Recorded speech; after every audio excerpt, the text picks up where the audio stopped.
ஆண்டவர் இயேசு கிறிஸ்துவின் நாமத்தினாலும் சத்தியத்தின் விசுவாசமாகவும் உங்களை நான் அன்போடு வரவேற்கின்றேன். தேவன் எங்களுக்கு போதுமானவராக இருக்கின்றார். அவர் எங்களை வழிநடத்த போதுமானவராக இருக்கின்றார். இந்த நாளும் மத்தேயு சுவிசேஷ புஸ்தகம் எல்லாரும் தெரிஞ்ச வசனம்தான். 7ஆம் அதிகாரம் 13ஐயும் 14ஆம் வசனத்தையும் இன்று நாளும் தியானத்துக்காக எடுத்துக்கொள்வோம்.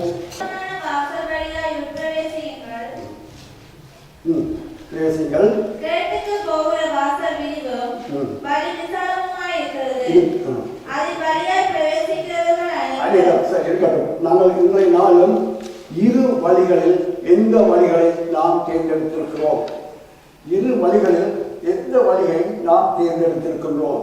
உலகம் சொல்லுகிறது இடுக்கமான வாசல் இடுக்கமான வழியிலே போக வேண்டாம், நெருக்கமான வழியிலே போக வேண்டாம், போனால் கேடு வரும் என்று. ஆனால் ஆண்டவர் சொல்றார் இடுக்கமான வாசல் வழியாய் போகும்படியாக, இடுக்கமான வாசல் வழியாய் போகும்படியாக. எங்களை இடுக்கமான வாசல் வழியாக தான் போச்சல் என்றார். ஆனால் புகச்சொல்லி போட்டு எங்களை தனிமையாக விட்டு விடுவதில்லை, அவரும் சேர்ந்து வருகின்றார். ஏனென்றால் நீதிமொழிகள் புஸ்தகம் நாங்கள் 16ஆம் அதிகாரம் 25ஆம் வசனத்தை நாங்கள் வாசிக்கும் போது மரண வழிகள் ஆக இதுதான் உலகம். இன்றைக்கு உலகமும் இதுதான். பேர் கிறிஸ்தவர்களும் இதைத்தான் நாங்கள் அனைவரும் தேர்ந்தெடுக்கிறார்கள். இலகுவான வழி, இலகுவாக முன்னேற வேண்டும், இலகுவாக எல்லாவற்றையும் முன்னேறி செல்ல வேண்டும். ஆனால் இது கடவுளுக்கு பிரியமற்ற. அதில் நாளும் அருணர்மான் சொன்னார், செவிசாயுங்கள் கீழ்ப்படியுங்கள், செவிசாயுங்கள் கீழ்ப்படியுங்கள். அப்ப செவிசாய்த்து கீழ்ப்படியும் போது அவன் அந்த மகன் என்னத்தை செய்வான் என்று நினைக்கிறீர்கள்? செவிசாய்த்து கீழ்ப்படியும் போது என்னத்தை செய்வான்? தேவனுடைய சித்தத்தை செய்வான். செவிசாய்ப்பான், கீழ்ப்படுகிறான். அப்படிப்பட்டவன் தேவனுடைய சித்தத்தை செய்வான். அப்படிப்பட்டவன் தான் தேவனுடைய சித்தத்தை செய்கிறவன் தான் தேவனுக்கு உகந்தவன். ஊழியம் செய்கிறவன் மேன்மையாப்பட்டவன் அல்ல. ஆனால் தேவனுடைய வார்த்தையை கீழ்ப்படிந்து அவருடைய சத்தத்துக்கு செவிசாய்த்து வாழ்வன் தான் தேவனுடைய சித்தத்தை அறிந்து கொள்வான். ஏனென்றால் நாங்கள் அதே அதிகாரத்தில் நாங்கள் பார்க்கின்றோம். மத்தேயு 7:21 பரலோகத்தில் இருக்கிற பிதாவுடைய சித்தத்தின்படி செய்கிறான் ஒருவன் தான் பரலோகராஜ்யத்தை பிரவேசிப்பான். இன்றைக்கு சோத்திர பலி குறைச்சல் இல்லை, கர்த்தாவே கர்த்தாவே சொல்றவர்கள் குறைச்சல் இல்லை. ஆனால் கடவுள் சொல்கிறார், என்னை நோக்கி கர்த்தாவே கர்த்தாவே என்று சொல்றவர்கள் பிரயோசனம் இல்லை. ஏன்? என் சித்தத்தின்படி செய்ய வேண்டும். அதை முடிங்க அந்த வசனத்தை.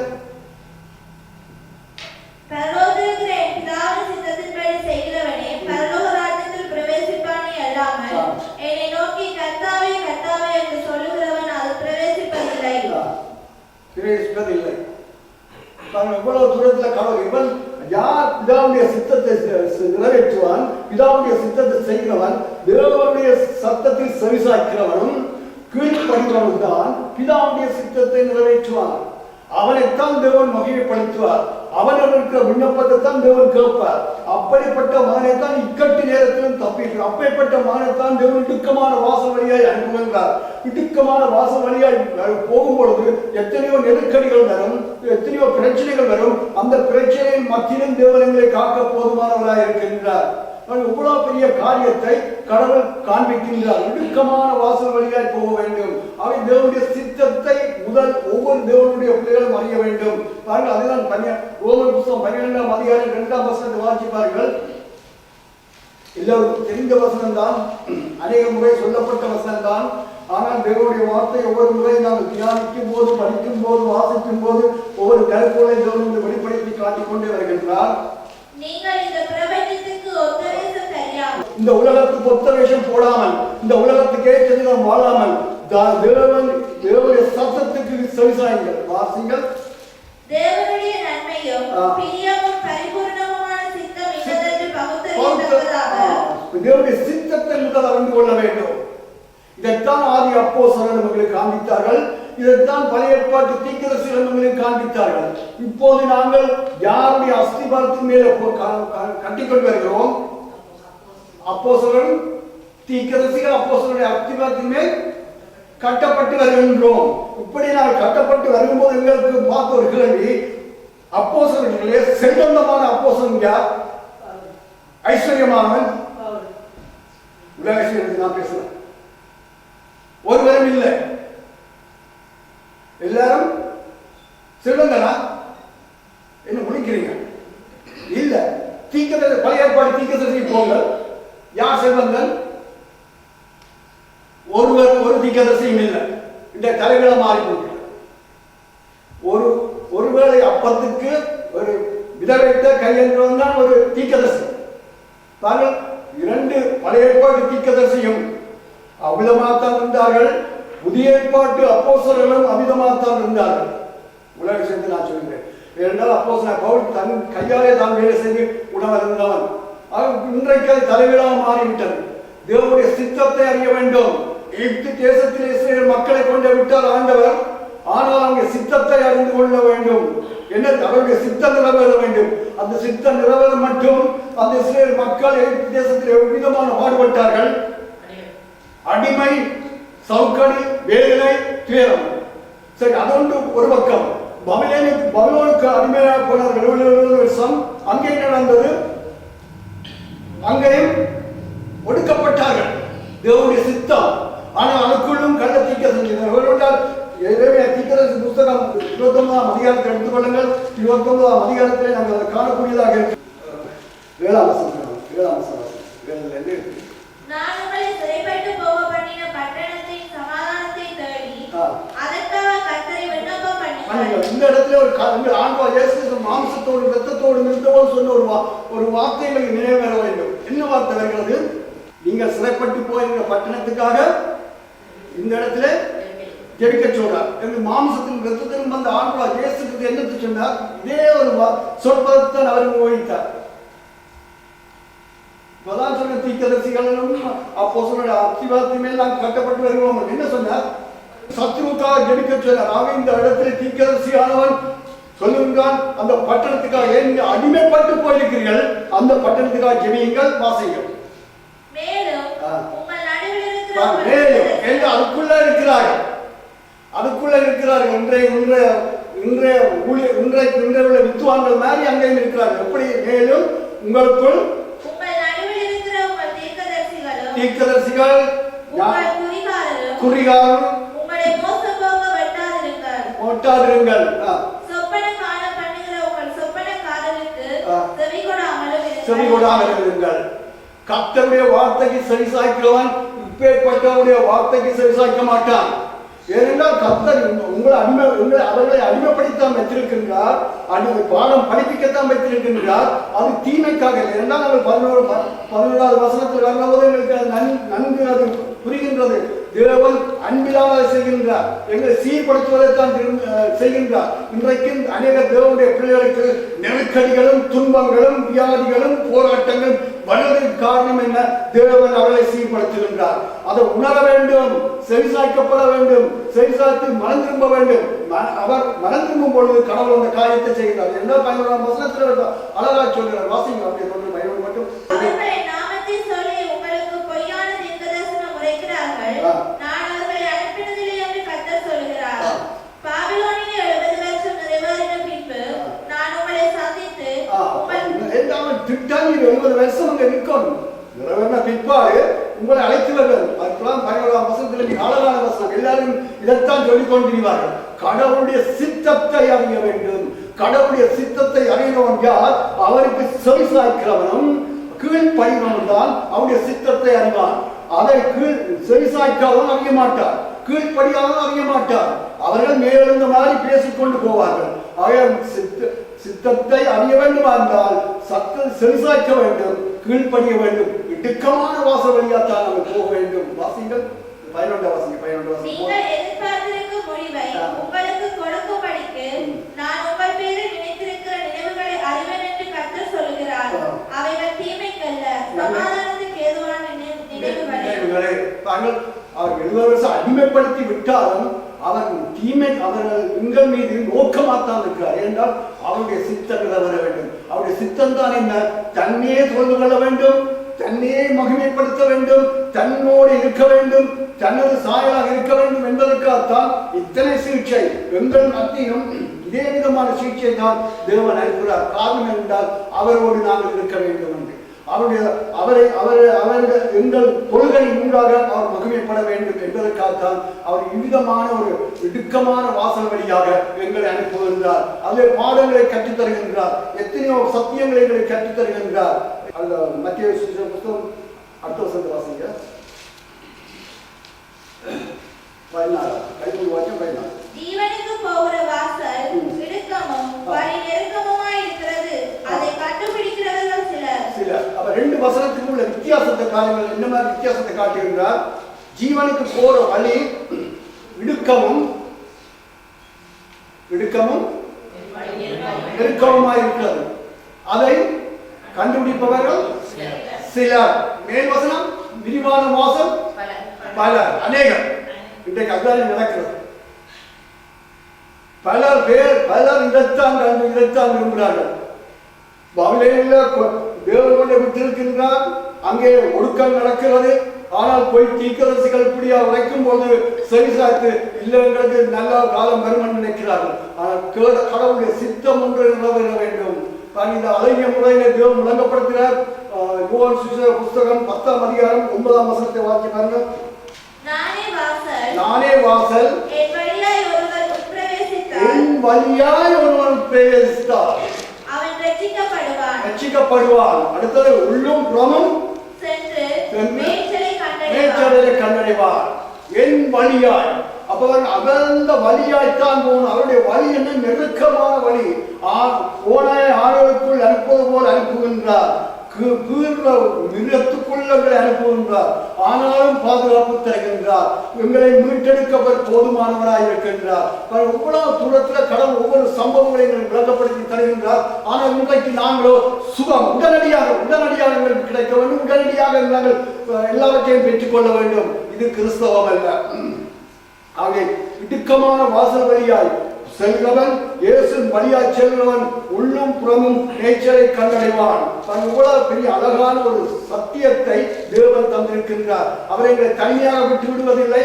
மத்திய சுவிசேஷ புஸ்தகம் 11ஆம் அதிகாரம் 28 வாசிக்க முடியும். மட்டும் வருத்தப்பட்டு பாரம் சுமக்கிறவர்களே, நீங்கள் எல்லாரும் என்னிடத்தில் வாருங்கள், நான் உங்களுக்கு இளைப்பாறுதல் தருவேன். இளைப்பாறுதல் தருவேன். இந்த புதிய மொழிபெயர்ப்பில் வாசிக்க மக்கள் தந்திருக்கிறார். வருத்தத்துடன் மனபாரங்களை சுமந்து பாருங்கள், இந்த இடத்துல தேவன் அழகிய தமிழ் மொழியிலே எங்களுக்கு புரிந்து கொள்ளக்கூடிய விதத்திலே இன்றைக்கு எத்தனை பேர் வேதனையோடு இருக்கிறீர்கள், துயரத்தோடு இருக்கிறீர்கள். தேவனுடைய வார்த்தையை செவிசாயுங்கள். வாசிங்கள், தொடர்ந்து மேலே வாசிங்கள். அப்படியே வாசிங்கள். வருத்தத்தோடு மனப்பாரத்தை சுமந்து கொண்டிருக்கிறவர்களை கடவுள் சொல்லுகின்றார். கடவுளுடைய வார்த்தை செவிசாயுங்கள். சுமந்து கொண்டிருக்கிறவர்களே, களைப்புற்று போயிருக்கிறீர்கள், மனப்பாரத்தோட எத்தனை வேதனை, சொல்ல முடியாத வேதனை, சொல்ல முடியாத துயரம், பிள்ளைகள் ஒரு பக்கம், மருமக்கள் ஒரு பக்கம், வேற பிள்ளைகள் ஒரு பக்கம், இப்படியான ஒரு சுமையோடு இருக்கிற ஒவ்வொருவரையும் பார்த்தால் என் தேவன் சொல்கிறார், செவிசாயுங்கள். எல்லோரும் என்னிடத்தில் வாருங்கள். அங்கே ஏற்றலாம் கருவல் இல்ல, சிவல் இல்ல, கட்டை இல்ல, நெட்டை இல்ல, எல்லாரும் என்னிடத்தில் வாருங்கள், உங்களுக்கு நான் இளைப்பாறுதல் தருவேன். இதுதான் நெருக்கமான வாசல் வழியாய் போறவனுக்கு கடவுளும் கூட இருக்கின்றார். நம்ம பழைய ஏற்பாட்டில் பல சம்பவங்களை பார்க்க போகிறோம். கடவுளும் கூட எங்களோடு வருகின்றார். வாசிங்கள். நான் உங்களுக்கு இளைப்பாறுதல் தருவேன், எனது நுகத்தை உங்கள் மேல் ஏற்றுக்கொண்டு. என் நுகத்தை உங்கள் மேல் ஏற்றுக்கொண்டு. நுகம் என்றால் அப்ப நுகம் என்றால் என்ன? அநேகமா இலங்கையிலிருந்து வந்தவர்களுக்கு தெரியும். நுகம் இங்காத ஒரு மாடு, இங்காத ஒரு மாடு. ஆண்டவர் எப்படி என்று சத்தியத்தை போட்டு தருகிறார். என் நுகத்தை உங்கள் மேல் வைப்பேன், உங்கள் மேல் ஏற்றுக்கொண்டு என்னிடத்தில் நீங்கள் கற்றுக்கொள்ளுங்கள். என்னிடத்தில் கற்றுக்கொள்ளுங்கள். நுகம் என் தலைவர் நுகத்தை வைக்கின்றார். ஒரு முகத்திலே நாங்கள் கூட்டி இருக்கின்றோம், எங்களை கூட்டியாச்சு. மற்ற முகத்தில் யார் நிற்கிறார்? இயேசு இருக்கிறார். இயேசு ஒரு பக்கம், நான் ஒரு பக்கம். அப்ப நிச்சயமாக அந்த வேதனை துயரத்திலே தேவன் எங்களோடு பங்கு கொள்கிறார், எங்களோடு இருக்கின்றார், எங்களோடு கூட வருகின்றார். எங்கள் கழுத்து நசிய விட மாட்டார், அவரும் அந்த பாரத்தை தாங்குகின்றார். நாங்கள் எப்படி ஒரு வரைபடத்தை கடவுள் எங்களுக்கு காண்பித்து தருகின்றார். இன்றைக்கு கடவுளுடைய தன்மை அறியாமல், கடவுளுடைய குணாசயத்தை அறியாமல் இருக்கிறதுனால் தான் இத்தனை வேதனை. செவி சாய்க்கிறவன் கீழ்படுகிறவன் தேவனுடைய சித்தத்தை அறிவான், தேவனுடைய சித்தத்தை அறிவான், துணிகரமாக நிற்பான், மரணத்துக்கு பயப்பட மாட்டான். வாசிங்கள். அப்பொழுது நீங்கள் உங்கள் ஆத்துமாவிலே ஆறுதல் பெறுவீர்கள். அப்பொழுது உங்கள் ஆத்துமாவிலே ஆறுதல் பெறுவீர்கள் என்றால் என்னோடு பக்கத்திலே என் பாரத்தை அருவாசி சுமந்து கொண்டிருக்கின்றார். அப்பொழுது என் ஆத்துமா உழைப்பாளர். வாசிங்க. ஏனெனில் நான் இருதயத்தில் தயவும் தாழ்மையும் உடையவராய் இருக்கிறேன். எனது நுகம் இலகுவானது, எனது சுமை லேசானது. எனது முகம் இலகுவானது, அவருடைய சுமை லேசானது. நான் எவ்வளவு ஒரு வரைபடத்தை காண்பித்து தருகின்றார் கடவுள். ஆகிய ஒவ்வொரு தேவனுடைய பிள்ளைகளும் இடுக்கமான வாசல் வழியாய் போற போது நாங்கள் தனிமையாய் போகவில்லை. தேவன் எங்களோடு வருகின்றார். உள்ளும் புறமும் மேய்ச்சலை கண்டடைய தக்கதாக அவர் எங்களை வழிநடத்துகிற தேவனாக இருக்கின்றார். இது நாங்கள் பழைய ஏற்பாட்டிலே பார்ப்போம். எல்லோருக்கும் தெரிஞ்சதான். தானியேல் புஸ்தகம் 3ஆம் அதிகாரத்தை எடுத்துக்கொள்ளுங்கள். எங்கள் ஆண்டவர் இரண்டு வழிகள் முன்னால் இருக்கின்றது. 3 வாள்களுக்கு முன்னாலே ஒன்று நெருக்கமான வாசல், நெருக்கமான வழி, மற்ற இலகுவான வழி. இலகுவான வழியை கையாண்டால் அவர்களுக்கு அந்த வேதனை வராது, துன்பங்கள் வராது, நெருக்கடிகள் வராது, அவமானம் வராது, மற்றவர்கள் போல சந்தோஷமாக வாழ முடியும். ஆனால் அவர்கள் அந்த விரிவான வாசலை அவர்கள் தேர்ந்தெடுக்கவில்லை, இடுக்கமான வாசல் வழியை தேர்ந்தெடுத்தார்கள். ஏனென்றால் தேவன் எங்களோடு கூட இருப்பார். ஆனாலும் அவருடைய அவர் வாசல் வழியாய் போறவன் உள்பிரவேசித்து அது உள்ளும் நிச்சயம் அடைந்து உள்ளும் புறமும் மேய்ச்சலை கண்டறிவான் வார்த்தை சொல்லுகிறது. தானியேல் புஸ்தகம் 3ஆம் அதிகாரம். ராஜாவாகிய நேபுகாத்நேச்சார் 60 முழ உயரமும் 6 முழ அகலமுமான ஒரு பொற்சிலையை பண்ணுவித்து பாபிலோன் மாகாணத்தில் இருக்கிற தூரா என்னும் சமபூமியிலே நிறுத்தினார். இப்ப என்ன எனக்கு உங்களுக்கு ஒரு கேள்வி வர வேண்டும். ஏன் பொற்சிலையை செய்வதற்கு காரணம் என்ன? சொற்படம் கண்டான் சிலை ஒன்றை உடனடியாக சிலை. இதுதான் கடவுளுடைய வார்த்தையை பார்க்க வேண்டும். இது பேர் கிறிஸ்தவ சோத்திரம் சொன்னால் சாத்தான் ஓடவே மாட்டான். நான் தேவனோட ஐக்கியமா இருந்தால்தான் என் சோத்திரத்துக்கு தேவன் சாத்தான் ஓடுவான், துதிக்கு ஓடுவான், துதி எடுத்தால் ஓடுவான். உண்மை ஆற்ற துதி எடுத்தால் இருப்பான். கடவுளோடு ஐக்கியமா இருக்கிற ஒருவருடைய துதியத்தான் தேவன் அவன்தான் வேறெடுக்க துதிக்கு பிசாசு நடுங்கும். அப்படி இல்லாவிட்டால் அப்போஸ்தலர் நடவடிக்கை போகும்பொழுது இயேசுவையும் அறிவேன், பவுலையும் அறிவேன், நீங்கள் யார் என்றும் அறிவேன். ஆக தேவனுடைய பிள்ளைகளாக நாங்கள் எவ்வளவு தூரம் கர்த்தரோடு உறவாடுறோமோ, கர்த்தருக்கு நெருங்கி வாழ்கிறோமோ, கடவுளோடு ஐக்கியமா இருக்கிறோமோ, நாம் அவரோடு இணைக்கப்பட்ட கொடியாக இருக்கிற பொழுது நிச்சயமாக அந்த துணி ஏறெடுக்கும் போது, ஜெபம் ஏறெடுக்கும் போது அந்த காரியங்கள் நடக்கும். ஆக இந்த 3 வாலிபர்களும் இப்ப நேபுகாத்நேச்சார் அங்கே ஒரு சொற்பனம் கண்டுவிட்டார். சொற்பனம் கண்டுவிட்டோன்னு 90 அடி உயரத்திலே ஒரு பொற்சிலையை செய்து விட்டார். அப்போ பொற்சிலை செய்து உடனடியாக நிறுத்தி போட்டு சொல்லுகின்றார். பின்பு ராஜாவாகிய நேபுகாத்நேச்சார் தேசாதிபதிகளையும் அதிகாரிகளையும் தலைவரையும் நியாயாதிபதிகளையும் பொக்கிஷக்காரரையும் நீதி சாஸ்திரிகளையும் விசாரிப்புக்காரரையும் நாடுகளில் உள்ள உத்தியோகஸ்தர் யாவரையும் நேபுகாத்நேச்சார் ராஜா நிறுத்தின சிலையின் பிரதிஷ்டைக்கு வந்து சேரும்படி அழைத்தனுப்பினார். எத்தனை பதவி வைத்த மக்களுக்கு அழைப்புதல் கொடுக்கின்றனர். முக்கிய பதவியில் உள்ள எல்லாருக்கும் அழைப்புதல் போகிறது. எல்லா மக்களும் வர வேண்டும். ஏனென்றால் சொற்பனத்தில் கண்டுவிட்டார் பொற்சிலை. இன்றைக்கு நாங்கள் சொற்பனத்தில் அநேக காரியங்களை காண்கின்றோம், அநேக காரியங்களை பார்க்கின்றோம். அவருடன் உடனடியாக எல்லாரும் அழைப்பிச்சு சம வழியிலே பொற்சிலே நிறுத்தி 5 வசனத்திலே வாசிக்கிறேன். எக்காலம் நாகசுரம் கிண்ணரம் வீணை சுரமண்டலம் தம்புரு முதலான சகலவித கீதவாத்தியங்களின் சத்தத்தை நீங்கள் கேட்கும் போது நீங்கள் தாழ விழுந்து ராஜாவாகிய நேபுகாத்நேச்சார் நிறுத்தின பொற்சிலையை பணிந்து கொள்ள கடவீர்கள். 2 வழிகள், 3 வாள்களுக்கு முன்னால் இருக்கிற 2 வழிகள். இந்த 2 வழிகள் மேல்தான் இன்றைக்கும் உலகத்திலே எங்களுக்கு இருக்கிறது. இதில் நாங்கள் எந்த வழியை தேர்ந்தெடுக்கிறோம்? நான் உலக அநேக 199 விதமானவர்கள் எல்லோரும் இலகுவான வழியத்தான், விரிவான வாசல் வழியத்தான், கம்ஃபர்டபுளா போய் சேர்வதற்கு தான் எல்லாரும் அதை தேர்ந்தெடுப்பார்கள். ஆனால் அது முடிவிலே மரணத்தை கொண்டு வைத்து அது புதிய மொழியை வாசிக்க மாப்படி தந்திருக்கிறது. அப்பொழுது அரச அறிவிப்பாளர் உரத்த சத்தமாய் இதை அந்த மற்ற பைபிள்ல ஒரு வேற பேர் ஒன்று போட்டிருக்கு. என்ன பேர் போட்டிருக்கு?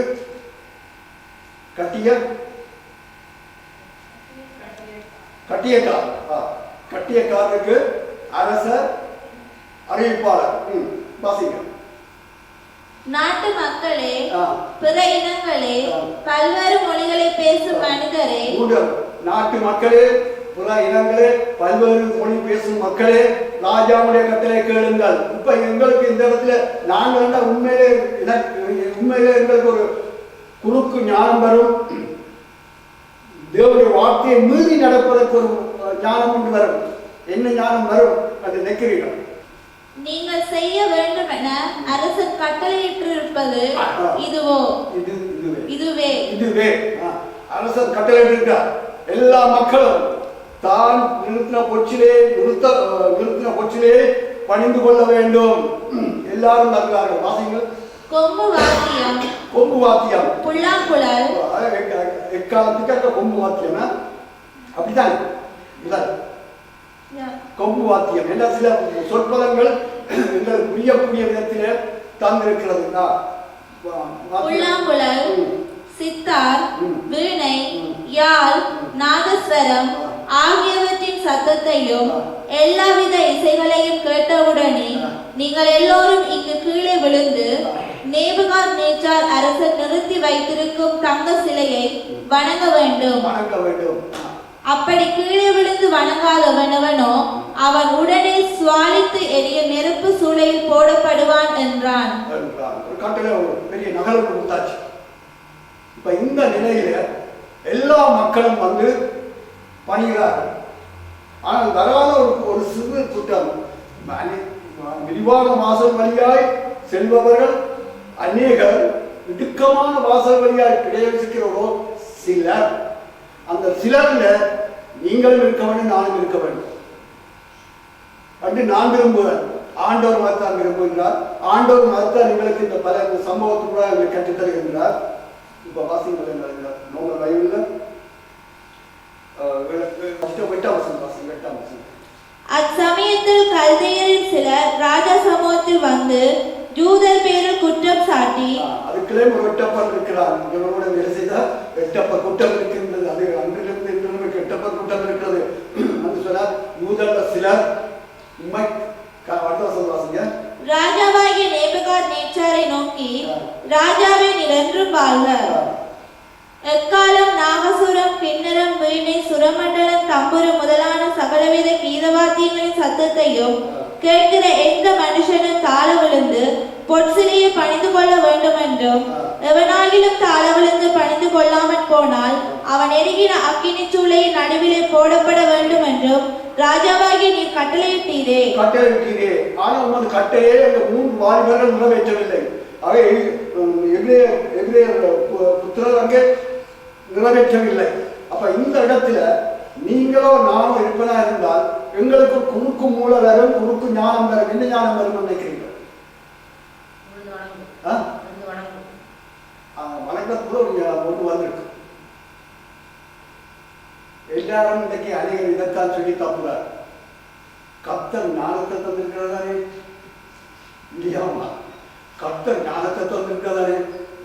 அப்ப ஞானம் தந்திருக்க அந்த ஞானத்தை இப்ப பவிக்கத்தானே வேணும். தர்ம வராது. அநேக முறை இந்த சொற்பதம் அநேகருடைய வாயிலிருந்து வந்ததை கேட்டிருக்கின்றேன். கர்த்தர் ஞானத்தை தந்திருக்கிறார், ஞானமாக நடக்க சொல்லி. அப்ப இவர்களுக்கு அந்த அந்த ஞானம் வந்திருக்கு, அந்த சிந்தை வந்திருக்குமா? வந்திருக்காதா? வந்திருக்கும். ஆனாலும் ஆண்டவருடைய வார்த்தை அதுக்கு மேலாக வந்திருக்கு. என்ன வார்த்தை? ராஜாவுடைய கட்டளையாக இருந்தாலும் தேவனுக்கு விரோதமாக இருக்குமாக இருந்தால் என்ன செய்ய சொன்னார்? எதிர்த்து நிற்க வேண்டும். என்ன அப்படி இருக்கா இல்லையா? தேவனுடைய ராஜாவுக்கு கீழ்ப்படிய சொன்ன ஆண்டவர் அவர்தான் ஆனாலும் தேவனுடைய ராஜ்யத்துக்கு விரோதமாக ராஜா சொன்னால் மகள் பிறந்தால் சட்டம் வந்தால் அதை எச்சரிக்க சொல்லித்தான் தேவன் சொல்லியிருக்கின்றார். ஆகவே இவர்கள் அதையும் யோசிச்சிருப்பார்கள். ஆண்டவர் சொல்லியிருக்கின்றார். இப்ப நான் இந்த வசனத்தை அதிகாரத்தை வாசிக்கும் பொழுது இவருடைய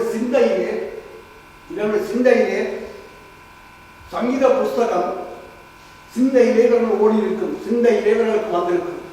எப்படி வந்திருக்கும் பாருங்க. சங்கீத புஸ்தகம் எடுக்க சொல்லிக்கூடா. சங்கீதம் 15 அவன் என்னை நோக்கி கூப்பிடுவான், நான் அவனுக்கு மறுஉத்தரவு அருள் செய்வேன்.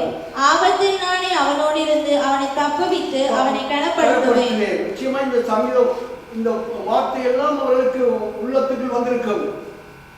ஆபத்தினால் என்னை நோக்கி கூப்பிடுவார், அவனை நான் தப்புவிப்பேன் என்ற வார்த்தை வந்திருக்கும். ஏன் செவிசாய்க்க போய் கீழ்ப்படிக்க போய் அந்த வார்த்தை வந்திருக்கிறது.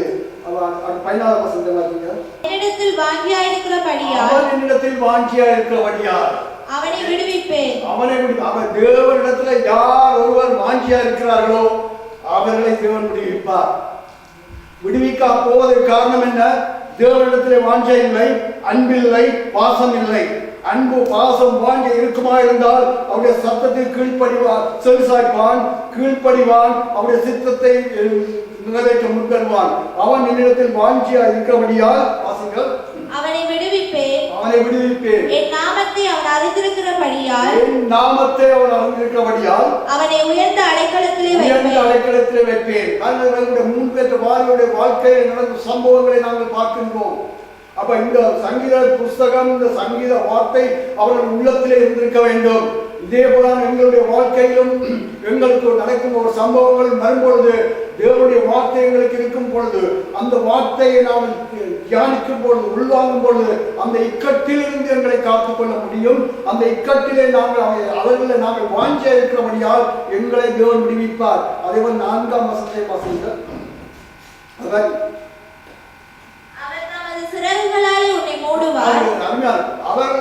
அவர் சிறகினாலே என்னை மூடுவார். அவர் செட்டைகளின் கீழே அடைக்கலம் புகுவாய். அவருடைய சத்தியம் உனக்கு பரிசையும் கேடகமும் ஆகும். அவருடைய சத்தியம் எனக்கு பரிசையும் கேடகமாக இருக்கும். அவருடைய சத்தியம் பரிசையும் கேடகமாக இருக்கும். அது பரிசையும் கேடகம் என்னத்தை குறிக்கிறது? என்னத்தை சுட்டி காட்டுவது? எதிரி தாக்குதத்தை தடுத்து நிறுத்துவதுதான் இந்த உபகரணங்கள். ஆகிய சத்துரு வர்ற ஒவ்வொரு எதிர்ப்பையும் தடுத்து நிறுத்துவார். சத்தியம் பரிசையும் சத்தியமா ஆண்டவர். என் சத்தத்தில் சரிசாயுங்கள், என் சத்தத்தில் சரிசாயுங்கள், கீழ்ப்படியுங்கள், சித்தத்தை செய்யுங்கள். அப்பேற்பட்டோன் என் மேல் வாஞ்சியா இருக்கபடியால் அவளை நான் விடுவிப்பேன். திரும்பவும் தானியேல் புத்தகம் 3ஆம் அதிகாரம் 12ஆம் வசனம். பாபிலோன் மாகாணத்தின் காரியங்களை விசாரிக்கும்படி நீர் ஏற்படுத்தின சாத்ராக், மேஷாக், ஆபேத்நேகோ என்னும் யூதரான மனுஷர் இருக்கிறார்களே, அவர்கள் ராஜாவாகிய உம்மை மதிக்கவில்லை. அவர்கள் போட்டுக்கொண்டு அப்படி எரிகிற நெருப்பில எண்ணெய் ஊற்றுறது போல ஊற்றி விட்டார்கள். ராஜாவே அடிமைகளாக வந்தவர்கள். இவ்வளவு உயர் பதவி பற்றி அனைவரும் பதவி போட்டு வந்திருக்கலாம். அலைவர்கள் இந்த சொல்றவருக்கு மேல் பதவியே இருந்திருக்கலாம். அவர்கள் உமக்கு இப்படி செய்திருக்கிறீர்கள், அவர்கள் உண்மை மதிக்கவில்லை. வாசிங்க. அவர்கள் உம்முடைய தேவர்களுக்கு ஆராதனை செய்யாமலும், உண்மை மதிக்கவில்லை. ஒன்று, உம்முடைய தேவர்களுக்கு ஆராதனை செய்யவும் இல்லை. நீர் நிறுத்தின பொற்சிலையை பணிந்து கொள்ளாமலும் இருக்கிறார்கள். ராஜா எவ்வளவு தூரத்துல அவமானப்படுத்துற விதத்திலே அங்கே சொல்லுகிறார்கள். அப்பொழுது நேபுகாத்நேச்சார் உக்கிர கோபம் கொண்டு விட்டார். அவரை கூப்பிடுகிறார்கள். கூப்பிட்டு கொண்டு வந்துட்டார். சொல்லுகின்றார், உங்களுக்கு ஒரு கடைசி சந்தர்ப்பம் தருகின்றேன். என்ன கடைசி சந்தர்ப்பம் கொடுக்கின்றார்? இன்னும் அவனுக்கு ஒரு சந்தர்ப்பம் தான். ஏன்னா நீங்க உயர் பதவியில் இருக்கிற, எனக்கு விருப்பமானவனாக இருக்கிற, இன்னும் கொல்ல விருப்பம் இல்லை. ஆகவே நான் எடுத்த தீர்மானம் தான். ஆனால் திருப்பி சுரமண்டலங்கள் வாக்கியங்கள் இசைக்கும் போது நீ தாழ விழுந்து கும்பிட்டால் உன்னை விட்டு விடுவேன். 2 வழிகள், 2 வழிகள். எந்த வழியை தேர்ந்தெடுக்க போகும்? இதே போல எங்கள் முன்னாலும் பல வழிகள் எங்கள் உலகத்தில் வாழ்ந்த எங்களுக்கு நாங்கள் இப்படியான வழிகள் இருக்கிறது. உலகத்திலாலே வாழ்கின்றோம், உலகத்தை ஓட ஒத்துத்தானே போக வேண்டும் என்று சொல்லும் ஒரு கூட்டம் இருக்கிறது. ஆனால் இல்லை, உலகத்தோடு ஒத்து போகக்கூடாது. கடவுள் எங்களுக்கு ஒரு நியதி தந்திருக்கின்றார், ஒரு வழி தந்திருக்கின்றார். இந்த வழியாத்தான் நாங்கள் போக வேண்டும் என்று கடவுளை எதிர்பார்க்கின்றார். மனிதரை திருப்திப்படுத்துவதும் பார்க்க கடவுளை திருப்திப்படுத்துவது மேன்மை என்று சொல்ற ஒரு சிறு கூட்டமும் இருக்கிறது. அதற்காக உத்தமமாக வாழ்ற கூட்டமும் இருக்கின்றது. 15ஆம் வசனம் வாசிங்க. இப்போதும் எக்காலம் நாகசுரம் கிண்ணறம் வீணை சுரமண்டலம் தம்புரு முதலான சகலவித கீதவாத்தியங்களின் சத்தத்தையும் நீங்கள் கேட்கும் போது கால விழுந்து நான் பண்ணுவித்த சிலையை பணிந்து கொள்ள ஆயத்தமாய் இருந்தால் நல்லது. ஆயத்தம் இருந்தால் அது ஏளனமான பேச்சு, மேட்டின்மையான பேச்சு. ஏன் மேட்டின்மையான பேச்சு என்று சொல்லுவேன்? எப்படி சொல்ல முடியும் மேட்டின்மையான பேச்சு என்று? கீழ் வசனம், கீழ் சொல்பதம் எங்களுக்கு அந்த மேட்டின்மையை காட்டுகின்றது. இந்த கீழ் சொல்பதத்தை வாசிங்கம். என் கைக்கு உங்களை என் கைக்கு தப்புவிக்க போகிற தேவன் யார் என்றார். இந்த சொல்பதத்தை நாங்கள் எங்கேயோ கேட்ட ஞாபகம் இருக்கு, படிச்ச ஞாபகமா இருக்கு. பைபிள்ல படிச்ச ஞாபகம் இருக்கு. புண்ணியவான் ஞாபகம் இருக்கா?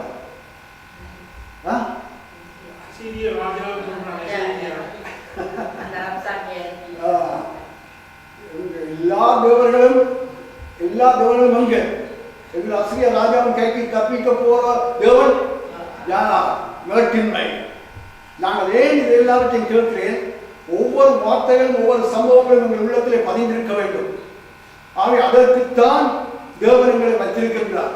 அப்ப ஒவ்வொரு வசனத்திலே நான் உட்கொள்ளும் பொழுதும் ஒவ்வொரு வசனத்துக்கு சரிசாய்க்கும் பொழுது அதை நாங்கள் அறிந்து கொள்ள முடியும். அப்ப வேட்டின்மையான பேச்சு.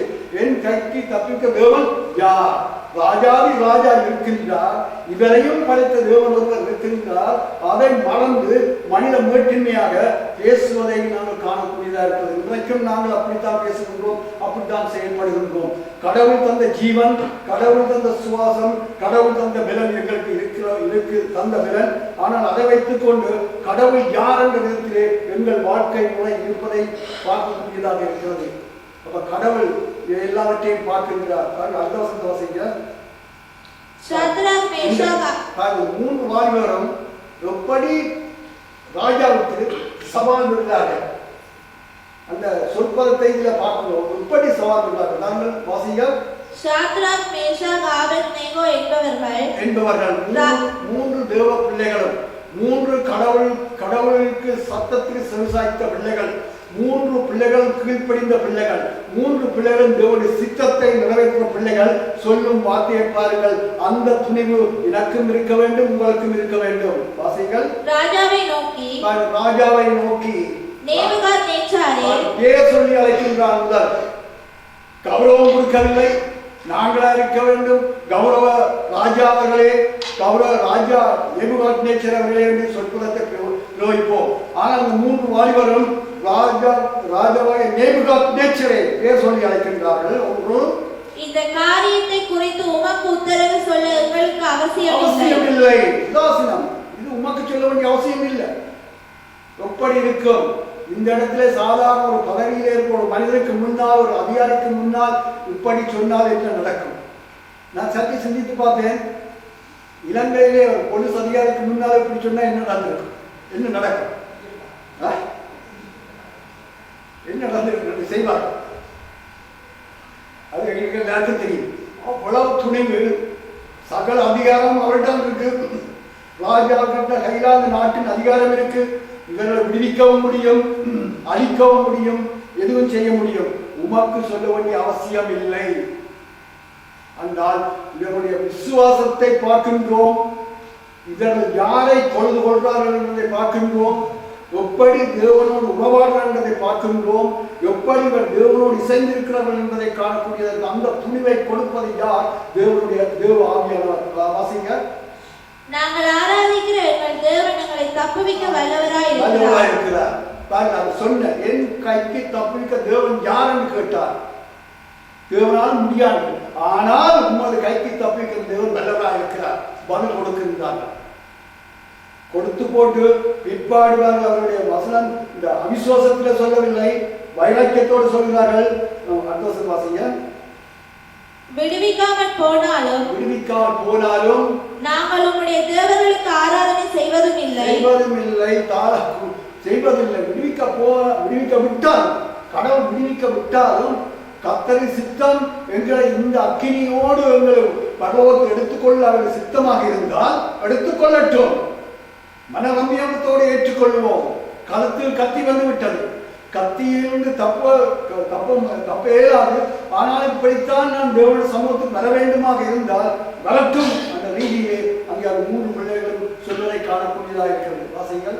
நீ நிறுத்தின பொற்சிலையை பணிந்து கொள்வதும் இல்லை என்கிறது, ராஜாவாகி உமக்கு தெரிந்திருக்க கடவது என்றார்கள். அப்பொழுது நேபுகாத்நேச்சாருக்கு கடும் கோபம் உண்டு. எல்லாரும் தெரிஞ்சது. எப்படி சூடாக்குகின்ற 7 மடங்கு வெப்பம் அதிகமாகி போய்விட்டது. வெப்பத்தை அவ்வளவு பெரிய மூர்க்க கோபத்தை வந்துவிட்டார். 7 மடங்கு சூடாக்கினார் சொல்லும் பொழுது அவ்வளவு தூரத்தில் அவருக்கு கோபம் வந்திருக்க வேண்டும், மூர்க்கம் வந்திருக்க வேண்டும். தன்னை மதிக்கவில்லை, தன்னை ஒரு பொருட்டாக எண்ணவில்லை, தன்னை ஒரு உதாசீனம் செய்கின்றார். யாருக்கு முன்னால் செய்கின்றார்? யாருக்கு முன்னால்? ஜனங்களுக்கு முன்னால, அதிகாரிகளுக்கு முன்னால சொல்லும் பொழுது எங்களுக்கு என்ற ஒரு மனுஷனுக்கு முன்னால், கலைவருக்கு முன்னால் எங்களை ஒரு எழுதம் பேசினால் எங்களுக்கு என்ன மாதிரி இருக்கும்? சற்று சிந்தித்து பாருங்க, எப்படி இருக்கும்? அங்கதை நிறுத்தி பார்க்க, ஒவ்வொரு சம்பவத்தை நாம் நிறுத்தி பார்க்க வேண்டும். அவ்வளவு தூரத்துல அவனுக்கு அவ்வளவு கோபம் வந்திருக்கும். மக்களை அவரை ராஜாவை மதிக்கவில்லை. அப்பொழுது ராஜாவாகிய நேபுகாத்நேச்சார் பிரமித்து தீவிரமாய் எழுந்திருந்து தன் மந்திரிமார்களை நோக்கி, 3 புருஷரை அல்லவோ கட்டுண்டவர்களாக்கி அக்கினியிலே போடுவித்தோம் என்றான். அவர்கள் ராஜாவுக்கு பிரதியுத்தரமாக ஆம் ராஜாவே என்றார்கள். அவர் 4 பேர் அவரோடு சேர்ந்து என்ன செய்கிறார்கள்? விழாவிக் கொண்டிருக்கிறார். இப்ப எங்கள் சிந்தியா திருப்புவோம். யோவான் சுவிசேஷ புத்தகம் வாசிச்ச வசனத்தை ஒத்துப்பாருங்கள், ஒத்துப்பார்த்து சங்கீதத்தோடு சேர்த்துப்பாருங்கள். எங்கள் தேவனுடைய வார்த்தை எப்படி கோர்வையாக வருகின்றது, கோர்வையாக கொண்டு வந்து தருகின்றார் எங்களுக்கு. இதுதான் ஜீவனுள்ள வார்த்தை. என்ன சொல்றது? வாசல், என் வழியாய் ஒருவன் உட்பிரவேசித்தால், சேர்த்து பார்க்க வேண்டும். என் வழியாய் ஒருவர் உட்பிரவேசித்தால் வாசிங்கள், அவன் ரட்சிக்கப்படுவான். என் வழியாய் உட்பிரவேசித்தால் ரட்சிக்கப்படுவான். இந்த இடத்துல அதாவது தானியேல் புத்தகத்தில் ரட்சிப்பை கொண்டு வரும்போது அக்கினியிலிருந்து தேவன் விடுவிக்கின்றார், ரட்சிக்கப்படுவான். அவன் உள்ளும் புறமும் சென்று மேய்ச்சலை கண்டடைவான். உள்ளும் புறமும் சென்று மேய்ச்சலை கண்டடைவான். இவ்வளவு தூரத்துல அருமையான ஒரு சத்தியத்தை கடவுள் எங்களுக்கு ஒவ்வொரு விதத்திலையும் காண்பித்து தருகின்றார்.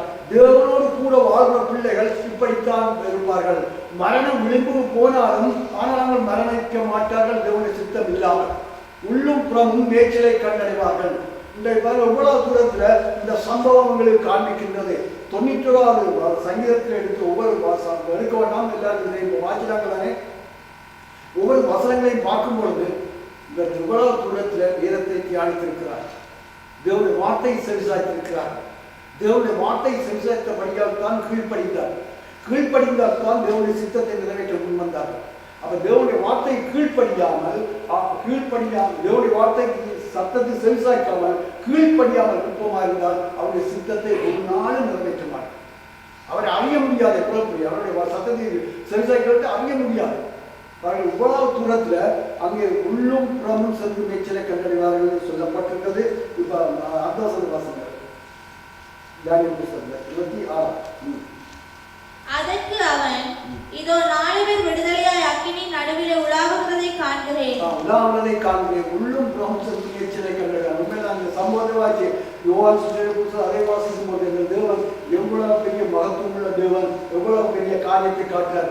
அதே தேவன் இன்றைக்கு மக்களோடு இருக்கின்றார். ஏன் எங்கள் வாழ்வை சம்பவங்களை அனுபவிக்க முடியாமல் இருக்கின்றது? நாங்கள் செவிசாய்க்கிறதில்லை, கீழ்ப்படிப்பதில்லை, தேவ சித்தம் செய்வதில்லை. இதனால்தான் நாங்கள் கண்டடைய முடியாமல் இருக்கின்றது. வாசிங்க. அவர்களுக்கு ஒரு சேதமும் இல்லை. 4ஆம் ஆளின் சாயல் தேவபுத்திரனுக்கு ஒப்பாயிருக்கிறது என்றான். தேவபுத்திரனுக்கு ஒப்பாயிருக்கிறது. தேவபுத்திரன் யார்? ஜீசஸ். 100 ஆபத்து நேரத்தில் என்னை நோக்கி கூப்பிடுங்கன்னா விடுதலையாக்குவேன். 100 தேவபுத்திரன் போல் கடவுள் ஆபத்து நேரத்தில் என்னோட கூட இருக்கின்ற எந்த சூழலும் தேவனுக்கு பயந்த பிள்ளைகளுக்கு தேவன் எப்போதும் வலதுகளை கொடுத்திருப்பார். அவர்களை வழிநடத்துவார். மாற்று கருத்தே இல்லை. ஆகிய தேவனோடு கூட இருக்கிற பிள்ளைகள் சோர்ந்து போக மாட்டார்கள். எப்படியும் தேவன் விடுவிப்பார். எப்படியும் தேவன் ஜெயத்தை தருவார். ஆனால் தோழி போலதான் இருக்கும். அவர்கள் அடிமைப்பட்டிருக்கிற போது பசி பஞ்சத்தோடு இருந்திருப்பார்கள். ஆனாலும் தேவ சித்தத்தை நிறைவேற்ற அப்படியான வழி உண்டாத்தான் நாங்கள் செய்ய வேண்டியதாக இருக்கும். மற்ற சொல்ல வாசிங்க. அப்பொழுது நேபுகாத்நேச்சார் எரிகிற அக்கினி சூளையின் வாசலண்டைக்கு வந்து உன்னதமான தேவனுடைய தாசராகிய சாத்ராக் மேஷாக் ஆபேத்நேகோ என்பவர்களே, நீங்கள் வெளியே வாருங்கள் என்றான். அப்பொழுது சாத்ராக் மேஷாக் ஆபேத்நேகோ என்பவர்கள் அக்கினியின் நடுவிலிருந்து வெளியே வந்தார்கள். முதல் எவ்விதமாக சொன்னார், என் கைக்கு தப்பிக்கிற தேவன் யார்? இப்ப என்ன சொல்றார்? உன்னதமான தேவன் தான் கடவுளை நாமும் மகிழ்வித்தார். எங்களுக்கு ஒரு பாடுகள், ஒரு துயரங்கள், ஒரு வேதனை வந்தோம். இன்றைக்கு கிறிஸ்தவர் சொல்றது என்ன? இவர் செய்த பாவத்தின் நிமித்தம், இவர் செய்த அடாமுட்டித்தனத்தில் தான் இவருக்கு இந்த நியமம். ஆனால் அதல்ல, விருதியிலே தேவன் ஏற்றுவார். விருதியிலே தேவனங்களை கொண்டு அந்த இடத்தில் வைப்பார். எல்லாவற்றுக்கும் மேலாக உன்னத்தும் தேவன் தேவனுடைய காசம் மாறே சொல்வதை காணக்கூடியதாக இருக்கு. இடுக்கமான வாசல் வழியாய் போகும் பொழுது இந்த காரியத்தை காண முடியும். கடவுள் உங்களுக்கு நியமித்த பாதையை நாங்கள் ஓட வேண்டியதாக இருக்கிறது. இன்னும் ஒரு சம்பவத்தை நாங்கள் பழையப்பாட்டிலே நான் காட்டுகின்றேன். 2 ராஜாக்கள் புஸ்தகம் 5ஆம் அதிகாரம் வாசிங்க. சீரிய ராஜாவின் படைத்தலைவனாகிய நாகமான் என்பவன் தன் ஆண்டவனிடத்தில் பெரிய மனுஷனும் எண்ணிக்கை உள்ளவனுமாய் இருந்தான். ஆண்டவனிடத்திலே பெரிய மனுஷனும் எண்ணிக்கை உள்ளவனுமாய் இருந்தான். அவனை கொண்டு கர்த்தர் சீரியாவுக்கு இரட்சிப்பை கட்டளையிட்டார். அவனை கொண்டு கர்த்தர் சீரியாவுக்கு இரட்சிப்பை கட்டளையிட்டார். மகா பராக்கிரமசாலியாகிய அவனோ குஷ்டரோகியாய் இருந்தான். குஷ்டரோகியாய் இருந்தான். எல்லாரும் தெரிஞ்ச சம்பவம். குஷ்டரோகியா இருந்தான். ஆனால் அவனுக்கு ராஜா நிருபத்தை எழுதி இஸ்ரேல் ராஜாவுக்கு அனுப்புகின்றார். எப்பேற்பட்ட நிருபத்தை எழுதி அனுப்புகின்றார்? 5ஆம் வசனம். அப்பொழுது சீரியாவின் ராஜா, நல்லது போகலாம், இஸ்ரவேலின் ராஜாவுக்கு நிருபம் தருகிறேன் என்றான். கேட்டார், கீழ்ப்படிவக்கால் எஜமான்ட்டதில்லை. அதற்கு போய் கேட்கிறான், நான் இப்படி எனக்கு குஷ்டரோகம் வந்துவிட்டது, இந்த குஷ்டரோகம் நீக்குவதற்கு சுகமாக்குவதற்கு ஒரு தீர்க்கதரிசி இருக்கின்றார்.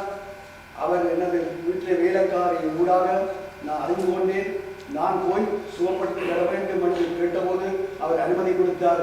அனுமதி கொடுத்தது மட்டுமல்ல, சில வெகுமதிகளும் கொடுத்திருக்கின்றார். வாசிங்கள்.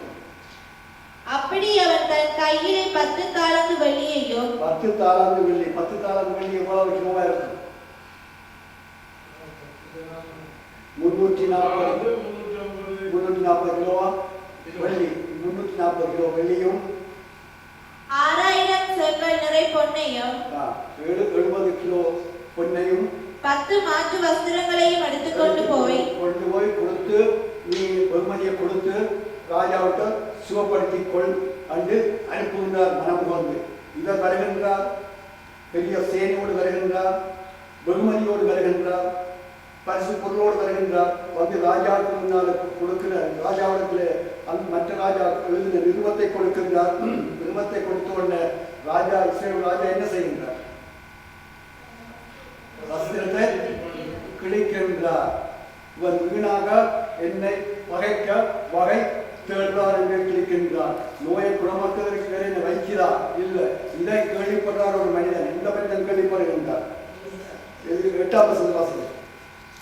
இஸ்ரவேலின் ராஜா தன் வஸ்திரங்களை கிழித்துக் கொண்ட செய்தியை தேவனுடைய மனுஷனாகிய எலிசா கேட்டபோது, அவன், நீர் உம்முடைய வஸ்திரங்களை கிழித்துக் கொள்வானேன், அவன் என்னிடத்தில் வந்து இஸ்ரவேலிலே தீர்க்கதரிசி உண்டென்பதை அறிந்து கொள்ளட்டும் என்று இஸ்ரவேலில் தீர்க்கதரிசி அறிந்து கொள்ளட்டும் என்று என்னிடத்தில் அனுப்பும். என்னிடத்திலே அனுப்பும். இஸ்ரவேலில் ஒரு தீர்க்கதரிசி இருக்கின்றார். வானத்தை பூமியை படைத்த தேவனுடைய மனிதன் ஒருவன் இருக்கிறான் ரீதியிலே என்னட்டை அனுப்பும் என்று சொல்லும் பொழுது 9ஆம் வசனம். அப்படியே நாகமான் தன் குதிரைகளோடும் தன் ரதத்தோடும் வந்து எலிசாவின் வாசற்படியிலே நின்றான். குதிரையோடு மட்டுமல்ல, பொன்னோடும் வெள்ளியோடும் மாற்று வஸ்திரத்தோடும் வந்து நின்றான். வந்து எலிசா சொல்லுகிறான், இந்த குளத்திலே போய் 7 கிராம் மூழ்கு, அப்பொழுது உனக்கு சொஸ்தமாகும் என்று. ஆனால் அவர் 15ஆம் வசனம் வாசிங்க. அதற்கு நாகமான் கடுங்கோபம் கொண்டு புறப்பட்டு போய் அவன் வெளியே வந்து நின்று தன் தேவனாய கர்த்தருடைய நாமத்தை தொழுது தன் கையினால் அந்த இடத்தை தடவி இவ்விதமாய் குஷ்டரோகத்தை நீக்கி விடுவான் என்று எனக்குள் நினைத்திருந்தேன். இதற்குள்ளே ஒரு நினைப்பு இருந்தது. இதே மாதிரி அப்போஸ்தலனாகிய பவுலுக்குள்ளும் ஒரு நினைப்பு இருந்துச்சு. அப்போஸ்தலர் நடவடிக்கை 26ஆம் அதிகாரம் 9ஆம் வசனத்தை வாசிப்பார்கள். முன்னே நானும் நசரேயனாகிய இயேசுவின் நாமத்துக்கு விரோதமாய் அநேக காரியங்கள் நடப்பிக்க வேண்டும் என்று நினைத்திருந்தேன். அநேக காரியங்கள் செய்ய வேண்டும் என்று உங்கள் நினைவு, என் நினைவல்ல.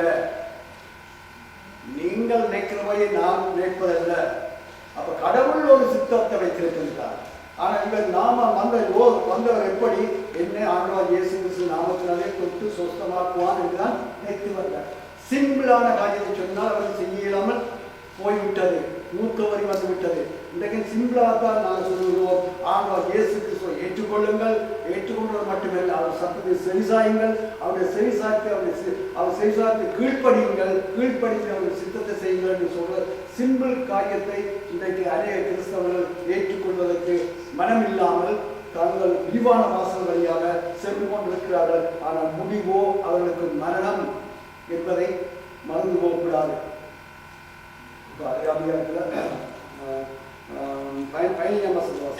அப்பொழுது அவன் தன் கூட்டத்தோடெல்லாம் தேவனுடைய மனுஷரிடத்துக்கு திரும்பி வந்து அப்போது ஒரு அவருடைய ஊழியக்கார் சொல்லி மனம் மாறி போய் மூழ்கி சொஸ்தமாப்பட்டு திரும்பி வந்து அவனுக்கு முன்பாக நின்று, இதோ இஸ்ரவேலில் இருக்கிற தேவனை தவிர பூமியெங்கும் வேறு தேவன் இல்லை என்பதை அறிந்தேன். இப்ப ஒரு புறஜாதி ஒருத்தனை தேவன் எப்படி தன்னை காண்பிக்கின்ற அறிந்தேன். இப்போதும் உமது அடியின் கையில் ஒரு காணிக்கை வாங்கிக் கொள்ள வேண்டும் என்றான். இப்ப 2 வழி. அது எலிசாவுக்கு முன்னால என்னென்ன முகவரி இருக்கு? வெள்ளி, பொன், மாற்று வஸ்திரம் இருக்கு. பொன் விழுங்குது, வெள்ளி பல வளர்க்குது, மாற்று வஸ்திரங்கள் அங்கே வெண்மையாக இருக்கிறது. இது வேண்டுமா இது வேண்டுமா எது வேண்டும் என்ற ஒரு தீர்மானத்தை எலிசா எடுக்க வேண்டிய நிலை இருக்கு. அவன் சொன்ன பதில் அப்போஸ்தலனாகிய சொல்ற பதில் போல இருந்தது. அப்போஸ்தலர் வாசிங்க. அதற்கு அவன், நான் வாங்குகிறது இல்லை என்று கர்த்தருக்கு முன்பாக அவருடைய ஜீவனை கொண்டு சொல்லுகிறேன் என்றார். அப்போஸ்தலனாகிய பவுல் எப்படி சொல்றார்? வாங்குறதை கொடுக்கிறதே நலம். நாங்கள் கொடுக்க மாட்டோம், வாங்குவோம். கடவுள் எப்படி எல்லாம் சத்தியம் எல்லாம் எப்படி திரண்டு போய்கிறது. சத்தியம் எப்படி திரண்டு போய் கிடக்குது, உருண்டு போய் கிடக்குது. அப்போஸ்தலனாகிய பவுல் சொல்லுகிறார், இந்த மனிதன் எலிசா சொல்லுகிறார், நான் வேண்டுவதில்லை, கர்த்தருடைய ஜீவனை கொண்டு சொல்லுகிறேன். வாசிங்கள். வாங்க வேண்டும் என்று அவனை வருத்தினால் கட்டுதல் பண்ணிவிட்டான். வருந்தி கேட்டான். ஆனால் இதில் ஒருவர் பார்த்து கொண்டிருக்கிறார். எங்களை மாதிரி இந்த என்ன இப்போ நாங்கள் ஒருவர் விற்பனை வைங்களர் என்ன சொல்லுவோம், என்ன நினைப்போம்?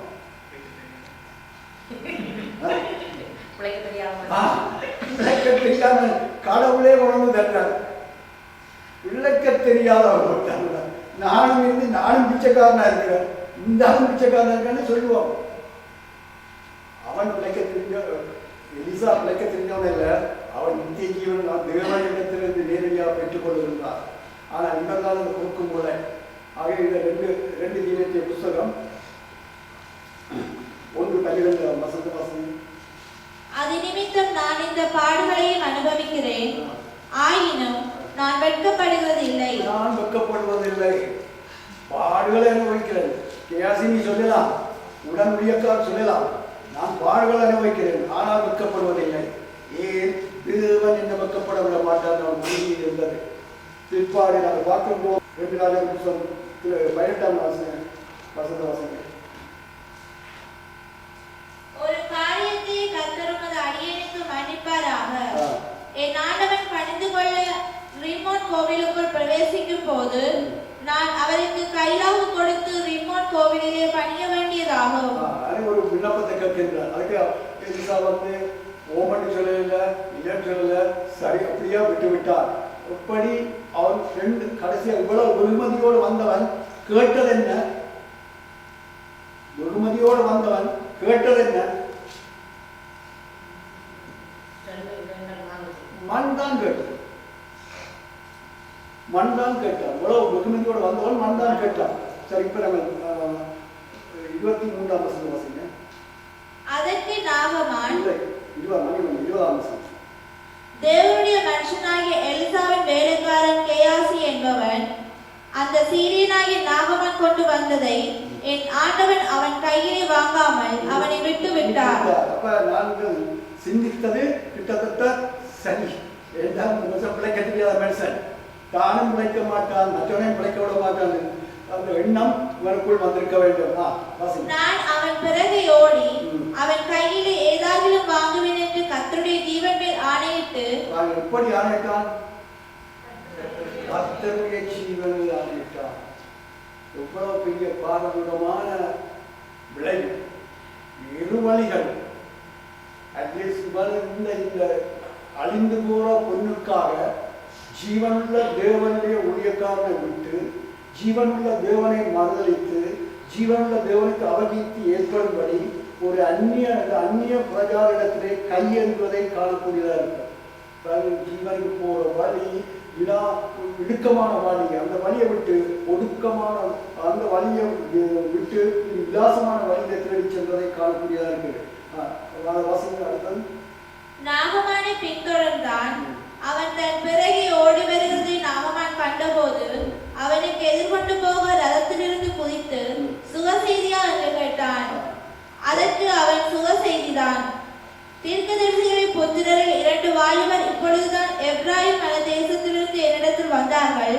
அவர்களுக்கு ஒரு தாளந்து வெள்ளியையும் 2 மாற்று வஸ்திரங்களையும் தர வேண்டும் என்று கேட்க உடனடியாக மனம் உகந்து கூட கொடுத்திருக்கலாம். மனம் உகந்து கொடுத்தது மட்டுமல்ல, இன்னொரு காரியத்தை செய்கின்றான். என்ன காரியம் செய்கின்றான்? காவி கொண்டு போக சொல்லுகிறார். இதைத்தானே நான் முதல் அறிஞ்சு கேட்டேன். அது தடுத்து விட்ட, ஆனாலும் திருப்பி வந்து கேட்டு நல்லா போயிட்டு கொடுப்பதை காணக்கூடியதா இருக்கு. இப்ப அடுத்த 25ஆம் வசனம். பின்பு அவன் உள்ளே போய் தன் எஜமானுக்கு முன்பாக நின்றான். கேயாசியே, எங்கே இருந்து வந்தாய் என்று எலிசா அவனை கேட்டதற்கு அவன் உமது அடியான் எங்கும் போகவில்லை என்றான். எங்கும் போகவில்லை, சுத்த போய். தேவனுடைய ஆவியான உடனடியாக வெளிப்படுத்தி கொடுக்கின்றான். நாங்கள் புதிய ஏற்பாட்டில் பார்க்கின்றோம். பேதுரு வருகின்றார். வழிபணம் செலுத்த வேண்டும் என்று கேட்டார்கள். வெளியாக மக்கள், அதிகாரிகளாக இருக்கலாம், வெளிமக்கள் கேட்டார்கள். வந்து உள்ளே வரும்பொழுது உடனே ஆண்டவர் இயேசு சென்று நிற்கின்றார். வழிபணத்தை பேசுகின்றார். நீ போய் தூண்டில போடு, அதிலே மீன் வாயிலே வெள்ளிப்பணம் உனக்காக வழிபணத்தை உள்ளே வர முந்தி அவன் என்ன கேட்க போறான்னு அவன் உள்ளத்தில் இருக்கிற தேவன் அறிந்தார். அதே ஆவியானவர் தான் இங்கேயும் எலிசாவிடத்திலும் வந்து எலிசாவுடைய எலிசாவோடு இடப்பட்டு உடனடியாக வேலைக்காரர்கள் எங்கே இருந்து வந்தார். அடுத்த வசனங்களுக்கு நல்ல விட தருகின்றது. அப்பொழுது அவன் இவனை பார்த்து, அந்த மனுஷன் உனக்கு எதிர்கொண்டு வர தன் ரதத்திலிருந்து இறங்கி திரும்புகிற போது என் மனம் உன்னுடன் கூட செல்லவில்லையா? என் மனம் உன்னோடு கூட செல்லவில்லை. ஒவ்வொருவருக்கும் தேவனுடைய பிள்ளைகள், அதாவது பரிசுத்தாவியை பெற்ற ஒவ்வொரு பிள்ளைகளும் உணர்ந்து கொள்ள வேண்டும். ஒருவர் ஒன்று செய்யும் பொழுது நிச்சயமாக தேவ ஆவியானவர் உணர்த்துவார். என் மனம் முன்னோடு செல்லவில்லையா? உடனடியாக படம் எடுத்து காட்டுகின்றார்.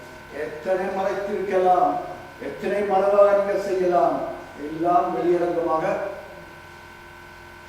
என்ன சொல்லுங்க, வெளியரங்கமாக வரும். ஆண்டவர் பல காரியங்கள் சொல்லியிருக்கிறார். ஒன்றை சொல்லுங்க, பல வார்த்தையை சொல்லி தந்திருக்கிறார்.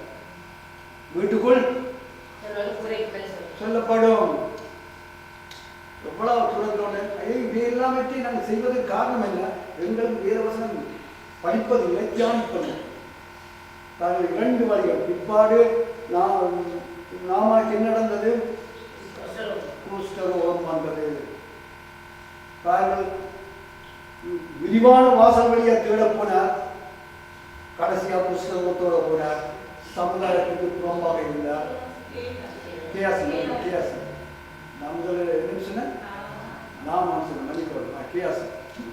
இப்படி நாங்கள் பார்க்கின்றோம்.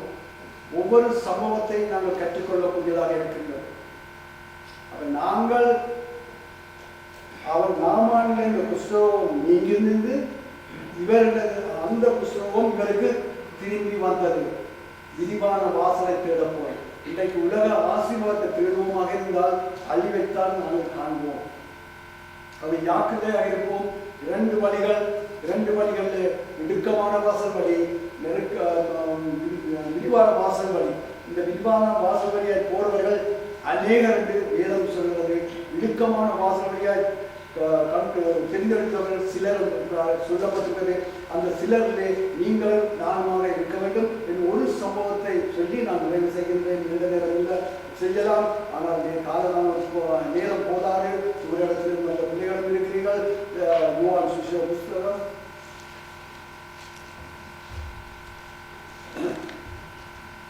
6ஆம் அதிகாரம்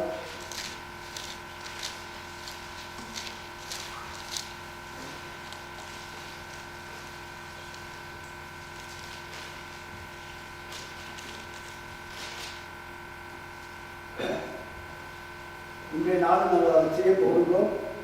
25 வாசிங்க. என் மாம்சத்தை யோவான் சுவிசேஷ புஸ்தகம் 6ஆம் அதிகாரம் 25ஆம் வசனம். மன்னிக்கணும், 56 மன்னிக்கணும், 56ஆம் வசனம். என் மாம்சத்தை புசித்து என் இரத்தத்தை பானம் பண்ணுகிறவன் என்னிலே நிலைத்திருக்கிறான், நானும் அவனிலே நிலைத்திருக்கிறேன். சீசர்களுக்கு பின்னால் சொல்லுகிறார். ஆனால் சிலரோ அந்த வார்த்தையை சரியாக புரிந்து கொள்ளவில்லை. ஏன் அவர் புரிந்து கொள்ளவில்லை? செவி சாய்க்கவில்லை, கீழ்ப்படியவில்லை. அவர் சொன்னது வேற கருத்தை சொன்னார். இவர்கள் நினைத்தது இவருடைய சரீரத்தையும் இவருடைய இரத்தத்தையும் குடிக்க கொடுப்பார். இதுதான் நம்மளோட கேள்வி. ஆனால் ஆண்டவர் அடுத்த வாசிங்க. ஜீவனுள்ள பிதா என்னை அனுப்பினது போலவும் நான் பிதாவினால் பிழைத்திருக்கிறது போலவும் என்னை புசிக்கிறவனும் என்னாலே பிழைப்பான். இப்படியெல்லாம் சொன்ன உடனே அவர் குழப்பம் அடைந்து விட்டார்கள். 60ஆம் வசனம். அவருடைய சீசரில் அநேகர் இவைகளை கேட்ட பொழுது இது கடினமான உபதேசம், யார் இதை கேட்பார்கள் என்றார்கள். கடினமான உபதேசம் என்றால் சரியாக புரிந்து கொள்ளவில்லை, சரியாக சென்றாக்கவில்லை. உடனடியாக இவர்கள் பிரிந்து போய்விட்டார்கள்.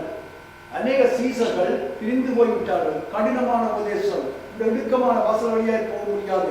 இவருடைய மாம்சத்தையும் இவருடைய இரத்தத்தையும் எப்படி பூசிக்கிறது? மனிதன் பூசிப்பானா? ஆனால் சிந்தித்தது வேறு, ஆண்டவர் சொன்னது கருப்பொருள் வேறு. இதன் நிமித்தம் அவர் பிரிந்து போன பிற்பாடு 63ஆம் வசனம்.